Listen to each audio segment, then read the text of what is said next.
Hola, buenos días. Hay bastante gente por aquí preocupada por lo que ha pasado con el banco este de Silicon Valley, por si puede tener repercusiones en Europa o en nuestros bancos, etcétera. Entonces, bueno, voy a hacer un vídeo rápido, pues para explicar lo que ha pasado, para que lo entendáis. Muy facilito. Estoy un poco dormida, o sea que espero no liarme. Bueno. Básicamente, este es un banco americano, Silicon Valley, que está especializado en dar servicios a startups, ¿vale? Y esto es importante porque, aunque es un banco al uso, es un banco comercial, el hecho de tener este tipo de cliente tan particular ha influido en lo que les ha pasado, ¿vale? ¿Por qué? Bueno, pues como decía, la mayoría de los clientes, de los que ponen su dinero, sus depósitos en cuentas de este banco, son startups. Y las startups tienen una vida financiera muy particular. ¿Por qué? Porque todavía son empresas que no generan suficiente dinero para cubrir todos sus gastos y que además en general tienen que hacer como muchas inversiones en tecnología y tal.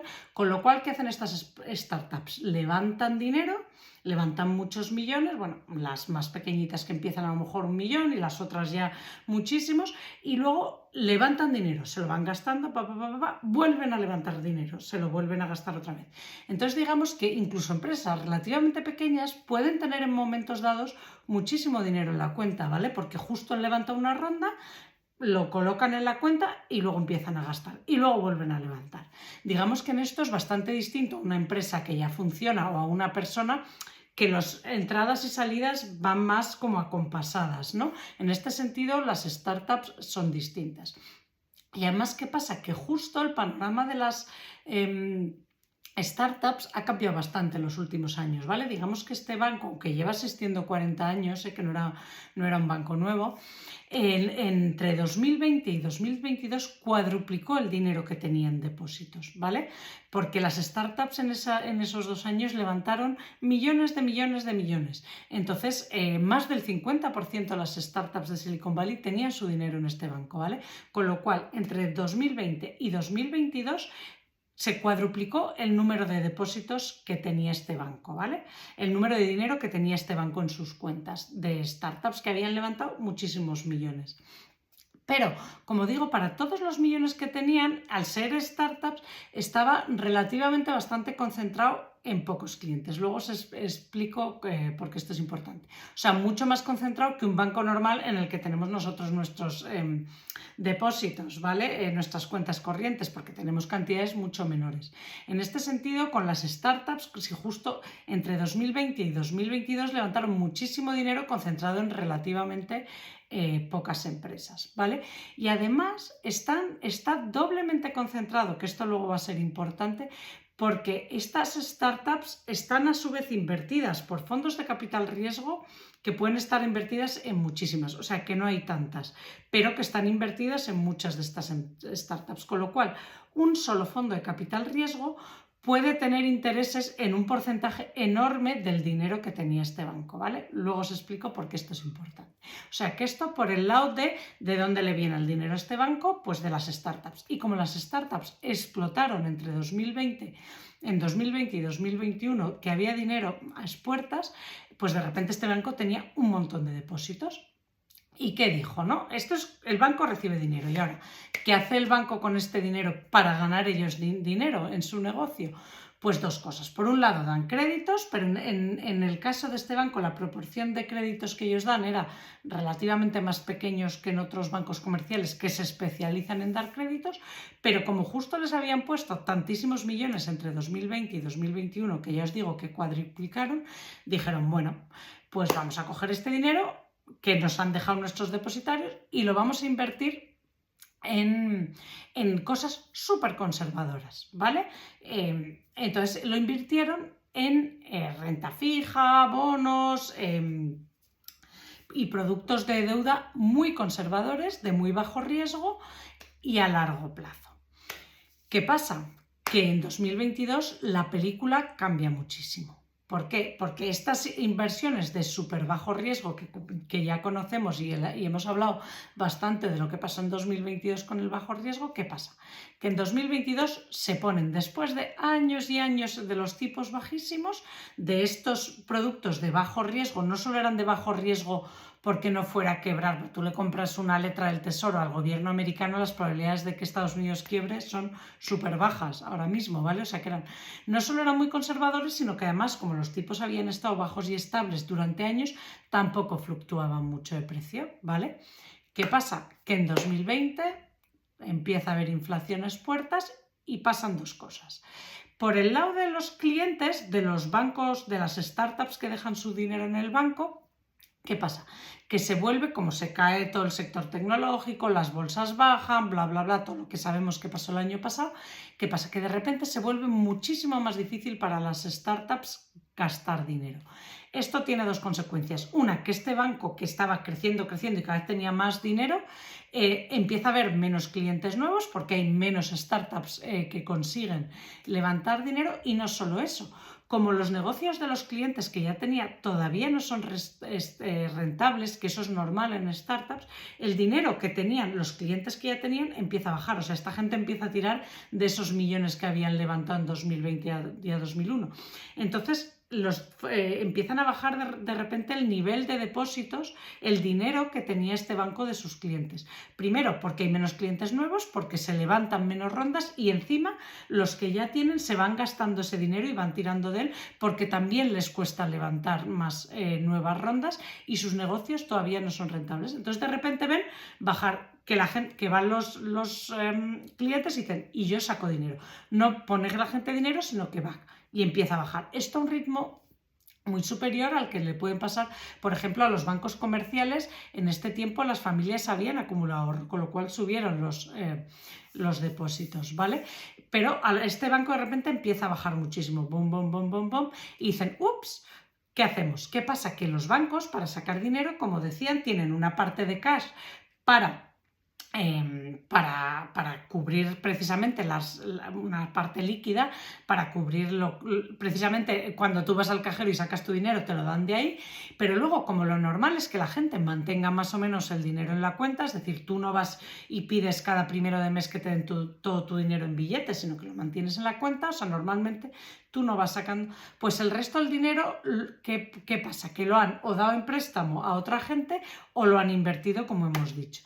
¿Qué pasa? Que estos préstamos y estas inversiones tienen un plazo muy distinto al de tu cuenta corriente. Tu cuenta corriente es súper líquida. Tú teóricamente tienes derecho a ir en cualquier momento y decir, quiero mi dinero. Tenía aquí 100.000 euros o 200, da lo mismo, y lo quiero de vuelta. Pero si tu dinero el banco lo ha prestado, ¿qué pasa? Que al que le ha prestado el dinero a 5 años y le ha dado un crédito para un coche, no le puede decir el banco, ay, que mi cliente lo quiere de vuelta, devuélvemelo más rápido. No, porque ya te has comprometido a un préstamo para 5 años. Todos los bancos juegan con esta diferencia entre depósitos muy líquidos y depósitos y los convierten en cosas a mucho más largo plazo. Eso tiene un riesgo, y por eso todos los bancos son en algún momento susceptibles de tener un problema de liquidez, que es lo que le ha pasado al de Silicon Valley. Lo que pasa es que normalmente, digamos que los clientes de los bancos nos solemos comportar de una forma más o menos previsible, con lo cual, aunque uno venga y retire todo su dinero, a quien vea hay otro que ha ahorrado, que pone más dinero, que tal. Es decir, es previsible, y esto es lo que gestionan los bancos, es parte de su trabajo, gestionar esta discrepancia entre la liquidez del dinero que debe el banco a sus clientes y del dinero que le deben sus deudores y sus inversiones al banco, ¿vale? ¿Qué pasa? Que este banco en concreto no había previsto que en 2022 tantos de sus clientes y en 2023 iban a retirar fondos, porque no habían previsto que las startups se la iban a pegar tanto en el sentido de la financiación con esta subida. No había previsto esta subida tan rápida de los tipos de interés que pasó el año pasado, que hacía muchísimos años que no se veía algo parecido, ¿vale? Entonces se equivocaron por dos lados. Una, no supieron prever la rapidez con la que sus clientes iban a retirar sus fondos, y otra, como no habían previsto eso bien, tenían todo su dinero invertido a largo plazo, que en principio podía no haber sido un problema, porque ya os digo que durante muchos años, como los tipos estaban muy estables, el precio de estos bonos y de esta deuda no fluctuaba mucho, con lo cual tú en cualquier momento lo podías vender, ¿vale? Sin perder o ganar demasiado dinero en el mercado secundario. Pero esto lo hemos visto ya con lo que pasó en los vídeos de renta fija y tal, pero en cuanto se ponen a subir súper rápido los tipos de interés, ¿qué pasa? Que el valor de estas inversiones tan conservadoras, aunque no tienen riesgo de que quiebren, porque no eran malas inversiones, era deuda pública y letras del tesoro y cosas así, bonos del Estado, vale que eran muy conservadoras, no eran muy arriesgadas, pero al subir los intereses tan rápido, lo que sí que empezó a bajar es su valoración. ¿Y qué pasa? Que cuando su valoración, porque tenían una duración, miraros el vídeo de la duración que hice, para recordar lo que era esto, súper larga, que ahí se equivocaron, tenían una cartera con una duración media, es más, en 2022 aumentaron la duración media de su cartera de 4 a 6 años, que es lo contrario de lo que tenían que haber hecho, ¿vale? Entonces, ¿qué pasa? Que tenía una duración larguísima y al subir los tipos tan rápidos bajó de valor muchísimo esta cartera. Entonces, ¿qué pasa? Que como empezaron a sacar tantos clientes su dinero, de repente se ven obligados, este año, vamos, este mes, de hecho, en mayo, de repente se ven obligados a vender muchas de estas inversiones con pérdidas.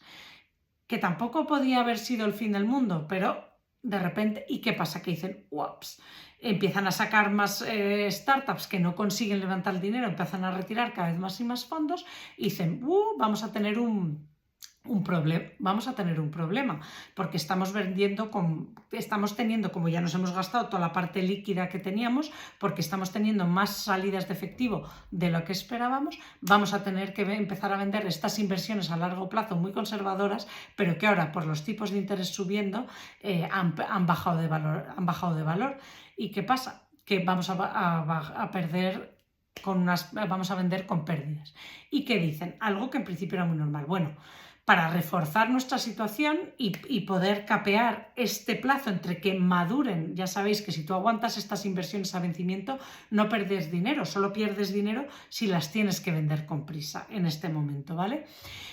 Que era lo que estaban teniendo que hacer. Dicen, para no tener que vender con prisa estas inversiones, que el problema es que a vencimientos también, pero si las tengo que vender antes han perdido valor porque han subido mucho los tipos de interés, vamos a levantar nosotros dinero, vamos a hacer una ampliación de capital, vamos a sacar más acciones para conseguir dinero cash, para poder dárselo a nuestros inversores y pasar este tiempo hasta que nuestras inversiones empiecen a vencer y ya salgamos de este problema de liquidez, no de solvencia, ¿vale?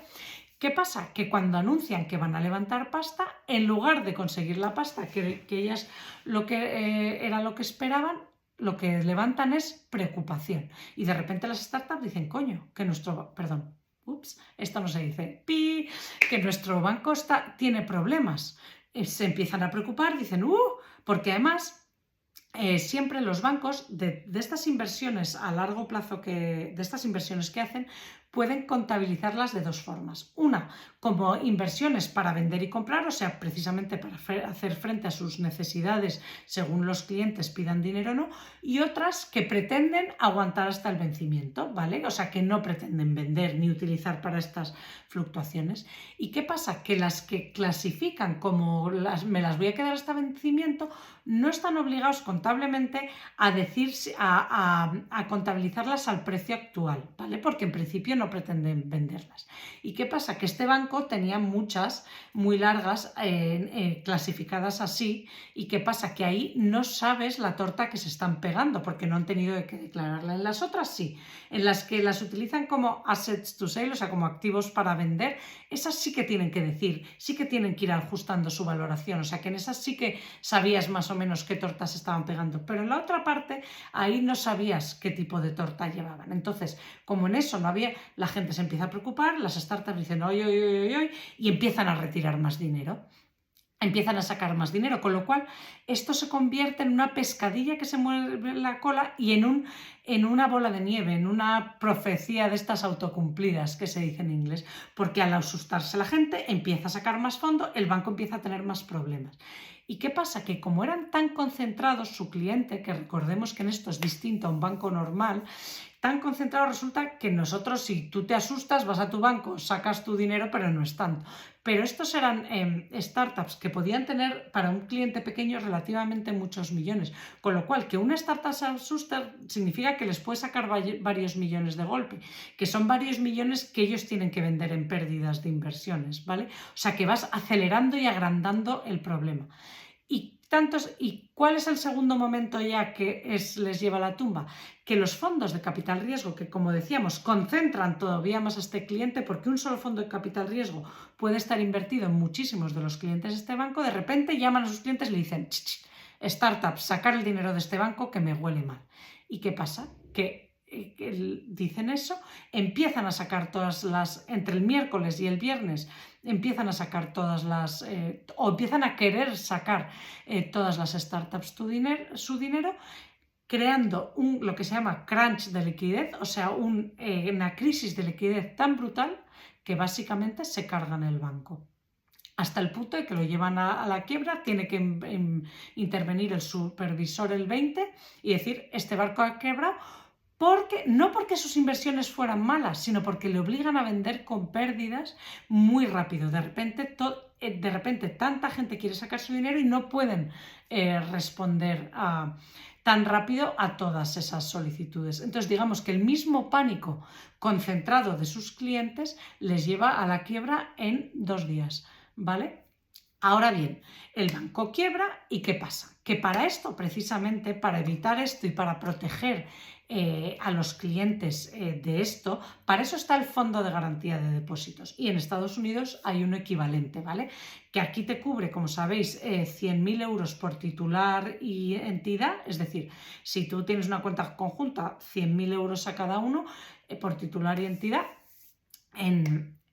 de manera que si por lo que sea, porque ya digo que hasta cierto punto todos los bancos son susceptibles de que les pase este problema de liquidez, si de repente vamos todos los clientes en masa a retirar nuestro dinero porque nos asustamos.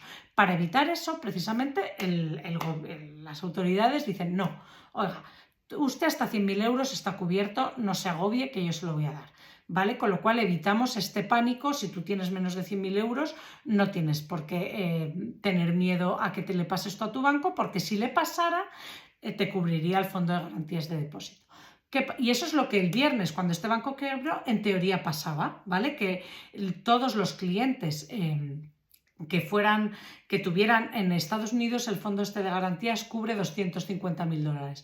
Todos los clientes que tuvieran solo menos de $250.000 no tenían problema, estaban cubiertos por este depósito y iban a poder tener acceso a su dinero sin problema.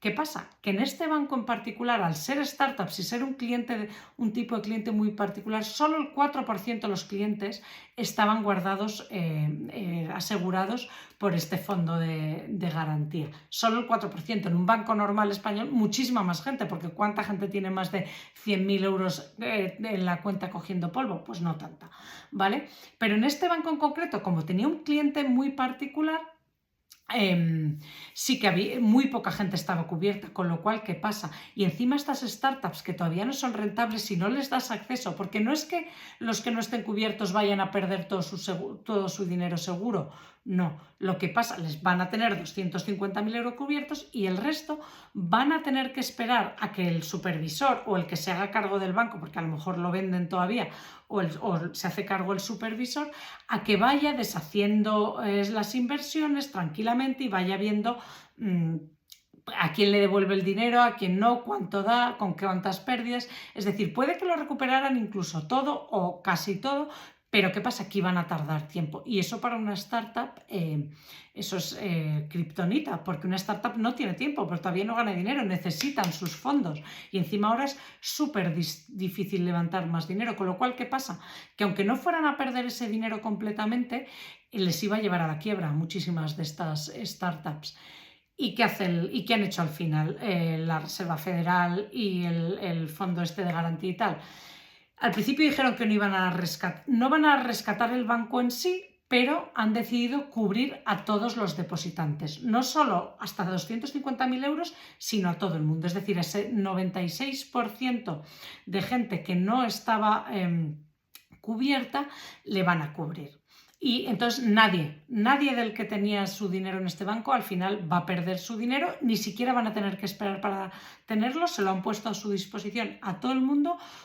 ¿Por qué? Bueno, primero, para no quebrar a todas estas startups que lo hubieran tenido súper difícil para sobrevivir después. Y también porque además, como realmente era un problema de liquidez y no de solvencia, no era que hubieran, o sea, en 2008, porque esto es la segunda quiebra de banco, es la quiebra de banco más grande desde Lehman Brothers, entonces daba mucho miedito. Que por cierto, el CFO de este banco estaba en Lehman, o sea, que Angelito menudo gafe tiene. Pero ¿por qué? O sea, que lo que está haciendo básicamente la Reserva Federal y el fondo este de garantía es capear este problema de liquidez, es darle liquidez a los clientes del banco mientras ellos van deshaciendo estas inversiones a largo plazo y tal. O sea, digamos que les están cubriendo, pero sabemos que como si las aguantan a largo plazo no eran malas inversiones, eran buenas conservadoras, la Reserva Federal y el Fondo de Garantía van a recuperar este dinero, es decir, no lo va a tener que pagar el contribuyente, que era lo que no se quería volver a hacer, porque Lehman Brothers y los rescates de bancos que vimos en Europa en el 2008 y tal, sí que los pagó el contribuyente y eso sí que habían dicho que no lo iban a volver a hacer, ¿vale? Entonces, teóricamente esto no lo va a pagar el contribuyente porque lo que le estás haciendo es como ayudarles a capear esta ventana de liquidez. El banco se va a la mierda, aunque a lo mejor todavía consiguen colocárselo a algún otro banco o lo que sea, o lo deshacen ordenadamente o lo que sea. Entonces, ¿quién es el perdedor aquí? Los que sí que no recuperan su dinero en absoluto y no les cubren para nada son los accionistas, es decir, los dueños de ese banco, que la acción, claro, cuando empezó a sacar todo el mundo el dinero y tal, la acción empezó caída libre hasta que hubo que suspender su cotización. Los accionistas no van a recuperar su dinero y los inversores en deuda de este banco, los bonistas, o sea, los que habían comprado bono o deuda de este banco, es decir, la gente que había invertido en este banco, eso era un riesgo de tu inversión y ese te lo comes.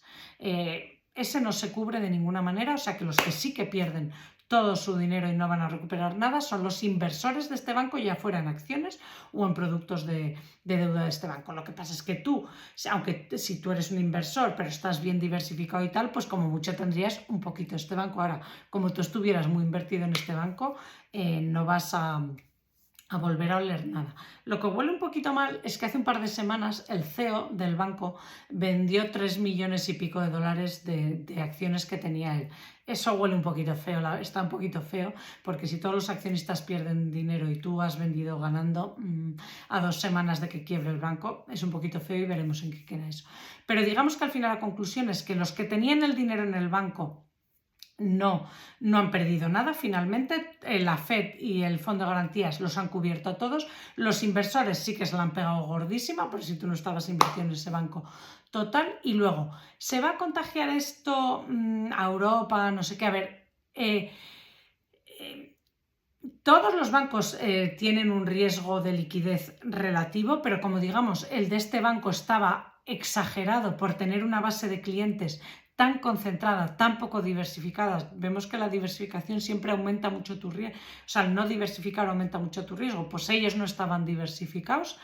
Los bancos normales están mucho más diversificados y están más diversificados no solo por el lado de los clientes, también por el lado de las inversiones. O sea, esta gente, dentro de que las inversiones no eran ni demasiado arriesgadas ni muy malas, sí que no las habían diversificado lo suficiente en términos de que las habían puesto todas a largo plazo y eso fue un error, porque no habían previsto que sus clientes iban a sacar tanto dinero.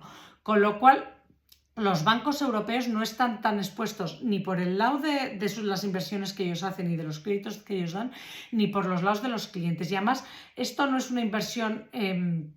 Es verdad que lo que sí pueden tener es en esta parte de inversiones que quieren guardar hasta el vencimiento y que no pretenden vender, es verdad que ahí puedan tener pérdidas latentes que no estén declarando porque no pretenden vender, pretenden aguantarlo. Y es verdad que ahí muchos bancos pueden tener pérdidas latentes, pero como no es previsible que tengan que deshacerlas porque no se prevé que vayamos a ir todos en marcha a sacar nuestro dinero del banco, pues lo normal es que pueden aguantar esas inversiones hasta el vencimiento, ¿vale? O sea, que que en principio no hay por qué preocuparse. Es verdad que todos los bancos tienen ciertos riesgos de este tipo, pero lo normal es que no se materialicen. Y luego, en los que nos toca a nosotros como ahorradores, no tengas nunca más de 100.000 euros en ninguna cuenta de ningún banco, que ojalá tengamos todos ese problema. Oye, pues si tienes la suerte de acumular más de 100.000 euros, repártelo en varios bancos y olvídate y déjate de líos y ya está. O sea que tampoco hay que preocuparse más de lo normal. Que sí que han bajado las acciones de los bancos porque la gente se asusta y dice, ¡ay, bancos, qué miedo, están quebrando, bla, van a caer como chinches! Bajan las acciones un poco, entra dentro de lo normal y en principio, además de que los bancos europeos están sometidos a una legislación más restrictiva que este banco en términos de reservas que tienen que tener, de capital, bla, bla, bla.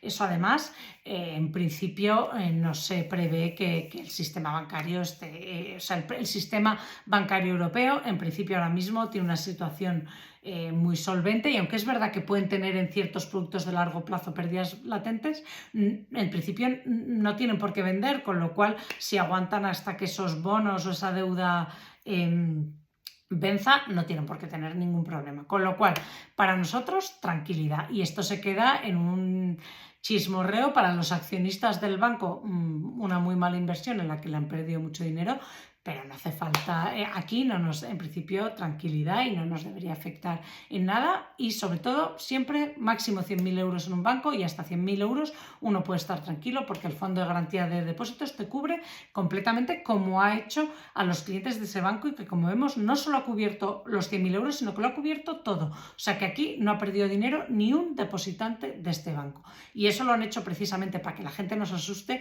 y vaya a generar, porque el problema es que los clientes tenemos la capacidad, si nos asustamos en masa, de quebrar un banco. Entonces, para que no hagamos eso, lo que nos están diciendo es tranquilos, el Fondo de Garantía de Depósito te cubre y aquí sigamos operando porque una vida sin bancos sería muy complicada. Entonces, bueno, no hay que ir en masa a retirar los ahorros del banco. Cualquier otra pregunta que tengáis me la ponéis abajo y os la respondo encantada. Bueno, lo siento que me ha quedado larguísimo esto, pero no he conseguido contarlo más rápido. Hasta luego.